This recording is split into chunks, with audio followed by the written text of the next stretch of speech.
Hello बच्चों, आप लोग कैसे हो। मैं उम्मीद करता हूं कि आप लोग अच्छे होंगे और अपनी पढ़ाई को नियमित रूप से कर रहे होंगे। जैसा कि आप लोग को पता है, नवोदय विद्यालय प्रवेश परीक्षा की जो परीक्षा की तिथि है वो आ चुकी है। अब 29 अप्रैल को नवोदय विद्यालय प्रवेश परीक्षा कक्षा 6 की प्रवेश परीक्षा लगी हुई है। बच्चों, आप लोग नियमित रूप से अपनी तैयारी करते रहिए। जैसा कि आप लोग को पता है, मैंने आप लोगों के लिए कुछ सिलेक्टेड क्वेश्चन जो जवाहर नवोदय विद्यालय प्रवेश परीक्षा में कई बार पूछे गए हैं, मैं उनको यहाँ बारी बारी से आपको बता रहा हूँ। किसमें बच्चों? गणित में, मैथ में बता रहा हूँ। इसके बाद फिर मैं कुछ दिन बाद रीजनिंग का लेके आऊंगा और उसके बाद कुछ दिन बाद हिंदी का लेके आऊंगा। बच्चों, मेरे चैनल के साथ आप जुड़े रहिए। चैनल का नाम नवोदय विद्यालय समिति एंट्रेंस बाय दीपक सर। बच्चों, इस चैनल को आपको सब्सक्राइब करना है और ज्यादा से ज्यादा शेयर करना है, जिससे हर एक बच्चे के पास जो कक्षा 6 प्रवेश परीक्षा नवोदय विद्यालय की तैयारी कर रहा है वो उसको मदद मिल सके, हेल्प मिल सके और मोबाइल के थ्रू वो मोबाइल के माध्यम से वो पढ़ाई कर सके। बच्चों, जीवन में यदि आपको कुछ बनना है तो आपको मेहनत करनी होगी, परिश्रम करना होगा। ठीक है बच्चों, तो चलिए हम लोग आज पहले क्वेश्चन की तरफ चलते हैं। जो पहला क्वेश्चन हमारे सामने ये उपस्थित है, क्या लिखा हुआ है कि संख्या 5 84 356 में अंक 5 के स्थानीय मूल्यों का योग क्या है। मतलब स्थानीय मूल्य, प्लेस वैल्यू, इंग्लिश में बोलते हैं इसको प्लेस वैल्यू का सम क्या है। ठीक है ना। ऑप्शन दे रखा है 10, फिर बी में दे रखा है 550, 6 में दे रखा है 5050, डी में दे रखा है 5050।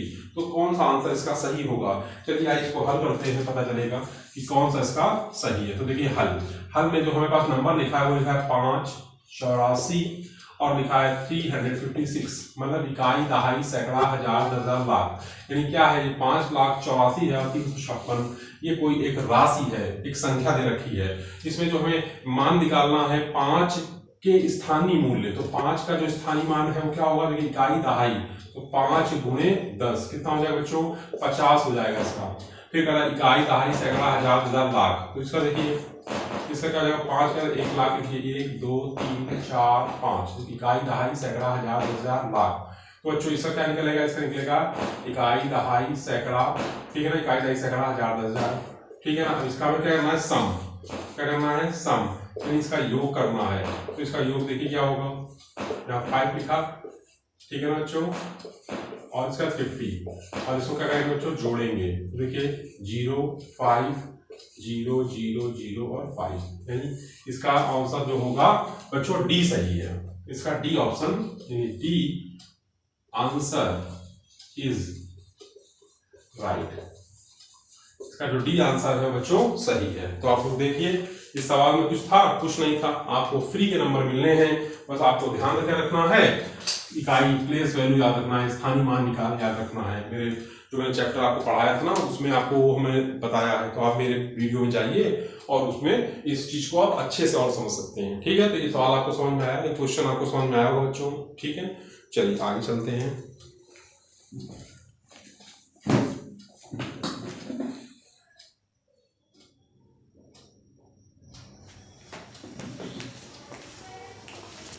चलिए बच्चों, अब हम लोग क्वेश्चन नंबर 2 को लगाते हैं। ये भी आसान क्वेश्चन है। लिखा है 150% बराबर है। देखिए 150% बराबर है, ये पूछ रहा है 150% किसके बराबर है। तो 150 लिखेंगे, परसेंट है ना बच्चों, परसेंट है। तो क्या करेंगे? देखिए यहाँ पे बटे 100 लिख देंगे। हमने बताया था आपको प्रतिशत वाले चैप्टर में बताया था कि जब परसेंटेज का साइन हटाते हैं तो 100 से भाग दे देते हैं। ठीक है ना बच्चों, परसेंटेज का साइन हटाते हैं तो 100 से भाग देते हैं। तो देखिए क्या आंसर होगा इसका? 0 0 काट दीजिए। अब हमें 10 का भागना बच्चों 15 में देना है। तो देखिए 10 एकम 10, 5 यहाँ जाएगा बच्चों, दशमलव आगे 0 तो 10 बचे 50, यानी कि जो इसका आंसर होगा 1.5 is the right answer. Option number E is the right. ठीक है बच्चों, कुछ सवाल था, कुछ नहीं था। तो आप लोगों को एक चीज याद रखना है कि इस सवाल को करते समय आपको क्या याद रखना है? आपको ध्यान रखना है इसके बाद। ठीक है ना, आता सबको है, लेकिन वो गलती जरा सी हो जाती है और जरा सी गलती में वो क्वेश्चन हमारा गलत हो जाता है। तो बच्चों इस चीज को आप देखिए, समझिए, आपको समझ में आया कि नहीं आया।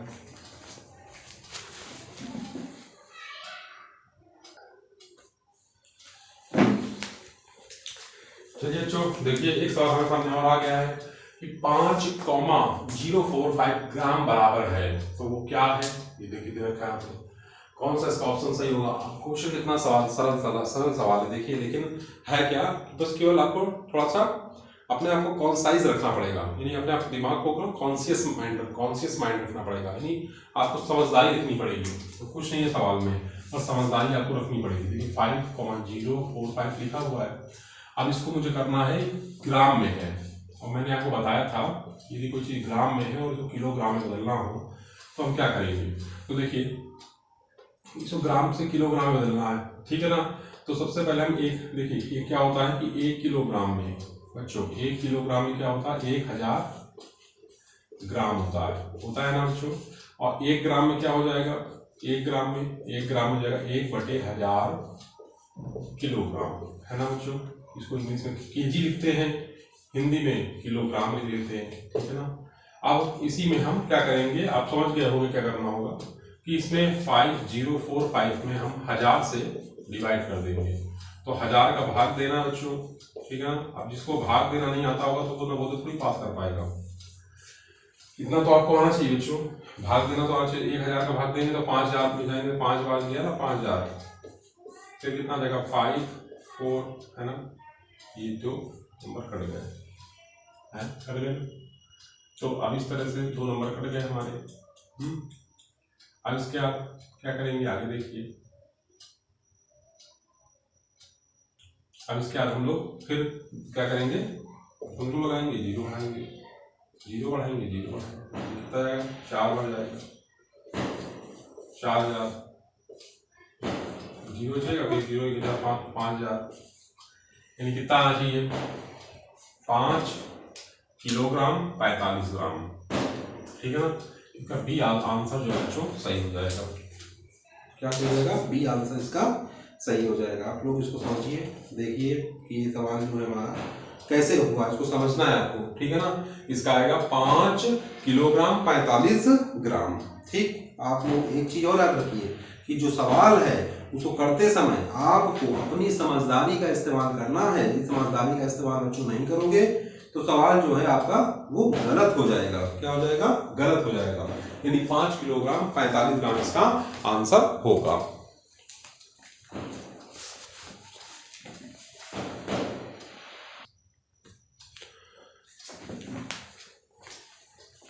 बच्चों देखिए क्वेश्चन हम लोग सामने और आ गया है, बढ़िया सा क्वेश्चन है, ठीक है ना। एग्जाम में इसके आने के चांसेस पहले भी आ चुका है और ये फिर भी एक बार आने का चांस है कि ट्राई कर सकता है। उसको सकता है विजिट बदल देगा, 10 की जगह को 20 लिख दे, जो 10 की जगह को 5 लिख दे। तो कह रहा है कि 10 सेंटीमीटर भुजा वाले 2 ठोस घनों को, 2 ठोस सॉलिड घन है, घनों को साफ रखने पर प्राप्त घनाभ का आयतन पूछ रहा है। तो देखिए इसको भी हम लोग हल करते हैं।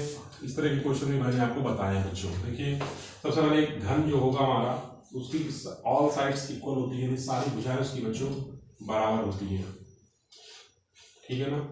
उसकी सारी भुजाएं क्या होती है, उसकी सारी भुजाएं बच्चों बराबर होती है घन की। अब मैंने क्या किया कि एक घन ये था और एक हमने और बना लिया।